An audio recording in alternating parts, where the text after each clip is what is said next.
కొంతమంది lipid profile వాళ్ళే చేసుకొనొచ్చి tablet లేకుండా ఎలా తగ్గించుకోవాలో చెప్పండి మేడం అని అడుగుతూ ఉంటారండి. ఈ లిపిడ్ ప్రొఫైల్‌లో కొన్ని కాంపోనెంట్స్ ఏమేమి ఉంటాయి అంటే, మనం ముఖ్యంగా చూసేది LDL, VLDL, total cholesterol, triglyceride levels, HDL. HDL అంటే మంచి కొలెస్ట్రాల్ అంట. ఇది బాడీలో ఉన్న అవయవాల దగ్గర ఎక్స్ట్రా ఉన్న కొలెస్ట్రాల్ అన్నిటిని మళ్ళీ లివర్‌కి చేరుస్తాయి. సో, దీన్ని మంచి కొలెస్ట్రాల్ అంట. దీన్ని ఎలా పెంచుకోవాలంటే, ఇది జెనెటిక్‌గా పెరుగుతుంది. లేదా ఫిజికల్ యాక్టివిటీ చేయడం ద్వారా, ఎక్సర్సైజ్ చేయడం ద్వారా, మంచి ఆహారం తీసుకోవటం ద్వారా హెచ్‌డిఎల్ కొలెస్ట్రాల్ పెంచుకోవచ్చు. ఎల్‌డిఎల్ కొలెస్ట్రాల్ అనేది ఒక్కొక్కరికి ఒక్కొక్క విధంగా ఉంటుంది హైయెస్ట్ లెవెల్ అనేది.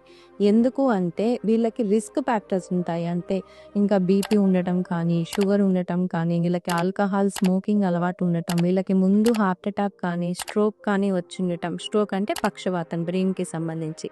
ఇలా ఏదైనా రిస్క్ ఫ్యాక్టర్స్ ఉన్న వాళ్ళకి రిస్క్ ఫ్యాక్టర్స్ ఎన్ని ఉన్నాయి అనే దాన్ని బట్టి వీళ్ళకి ఎంత ఎల్‌డిఎల్ ఉండాలి అనేది మనకు ఒక అప్పర్ లిమిట్ అనేది ఉంటుంది. అన్నిటికీ మందులే ఉపయోగపడతాయి అని కాదు, మందును కూడా హెల్ప్ చేస్తాయి. వీటిని స్టాకిన్స్ అంటాం.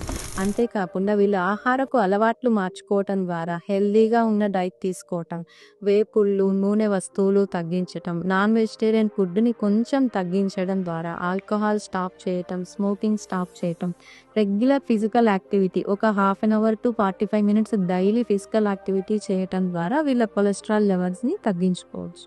నమస్తే, నేను మీ doctor Shirisha, consultant neurologist, Shirisha neuro care, Reddy colony, Tirupati.